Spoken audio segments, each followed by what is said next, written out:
బలోపేతం చేయాలన్నదే Congress good point. మీరన్న point మీదనే మాట్లాడతా. సమస్య ఒకటైతే రికమెండేషన్ ఒకటి కనిపిస్తోంది. ఇందాక మీరే అన్నారు, సో రికమెండేషన్ ఫాలో అవుతున్నాను. మళ్ళీ మీరే అన్నారు ప్రభుత్వ స్కూల్స్ ని మెరుగుపరచాలని చెప్పేసి. 24,000 స్కూళ్లలో 100 కంటే తక్కువ అడ్మిషన్స్ ప్రస్తుతానికి నడుస్తున్నాయి తెలంగాణ రాష్ట్రంలో. ఈ స్కూల్స్ లో విద్యార్థుల సంఖ్యను పెంచాలంటే అక్కడ రిక్రూట్మెంట్స్ రావాలి, అక్కడ సౌకర్యాలు పెంచాలి. ఎట్లాంటి మెరుగైన సౌకర్యాలు లేకుండా విద్యార్థులు రమ్మంటే విద్యార్థులు ఎందుకు వస్తారు, తల్లిదండ్రులు ఎందుకు పంపుతారు? సార్ నేను ఆ విషయమే ఇంతకు ముందు చెప్పింది కూడా అదే. మేము ఎక్కడ కూడా బడులను మూసివేయలేదు. మూసివేస్తామని ఎందుకన్నామంటే జీరో ఎన్రోల్మెంట్స్ జరుగుతున్న వాటిని మాత్రమే మూసేస్తాము. మిగతా స్కూల్స్ అన్నిటి కూడా మర్జ్ చేసి ఇక్కడ ఇంటిగ్రేటెడ్ స్కూల్స్ కట్టి అవసరమైతే రెసిడెన్షియల్ ఫార్ములా ప్రకారం అక్కడ విద్యార్థులకు అన్ని సకల సౌకర్యాలు మౌలిక వసతులు కల్పించి నాణ్యమైనటువంటి విద్యనివ్వాలన్నదే మా లక్ష్యం. ఇందులో రాజకీయాలు చేయడానికో లేకపోతే లబ్ధి పొందడానికో ప్రభుత్వం ఆలోచిస్తున్నది ఏమీ లేదు. ఒకటే లక్ష్యం, ప్రభుత్వ పాఠశాలలోనే తెలంగాణ రాష్ట్రంలో ఉన్నటువంటి భవిష్యత్ తరాల్లో ఉన్నటువంటి ప్రతి పిల్లలు, ఇప్పుడు మా ఇంట్లో ఉన్నారు సార్, వాళ్ళు వీళ్ళు ఎందుకు, మా ఇంట్లో మా అన్న పిల్లలు ఉండే, గత సంవత్సరము ప్రైవేట్ స్కూల్లోనే చదువుతుండే వాళ్ళు, కానీ ఈ సంవత్సరం తీసుకొచ్చి ప్రభుత్వ పాఠశాలలో పడేస్తాం. సో నేనేమంటున్నా, మన పిల్లలు అంటే రాజకీయాల్లో ఉన్నటువంటి మనము కానీ బాధ్యత పదవుల్లో ఉన్నటువంటి వాళ్ళు కానీ వాళ్ళ పిల్లల్ని తీసుకొచ్చి ప్రభుత్వ పాఠశాలలో జాయిన్ చేయించడం వల్ల చాలా ఉపయోగాలు ఉంటాయని చెప్తున్నా.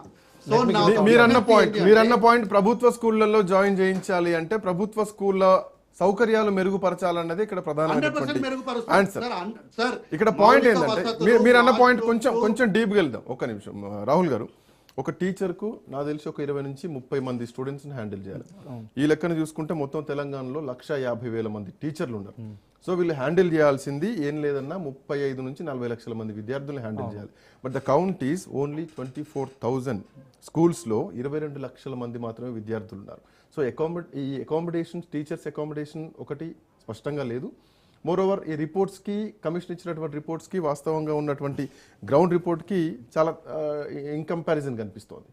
సో ఇక్కడ ఏంటంటే విద్యా హక్కు చట్టం వచ్చి 16 సంవత్సరాలు దాటుతున్న basic minimum standards Congress party గవర్నమెంట్లో వచ్చింది. అవును, అదే 16 ఇయర్స్ క్రాస్ అయినా బేసిక్ మినిమం స్టాండర్డ్స్ పైన ల్యాక్ ఆఫ్ ఇంట్రెస్ట్ ఉంది.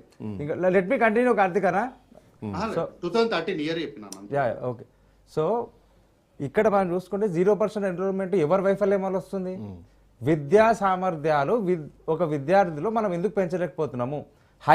ఎంకరేజ్మెంట్ జరుగుతున్నది. కాకపోతే క్వాలిఫికేషన్ ప్రైవేట్ స్కూల్స్ తీసుకుంటే హైయెస్ట్ క్వాలిఫికేషన్ గవర్నమెంట్ స్కూల్స్ లో ఉందా?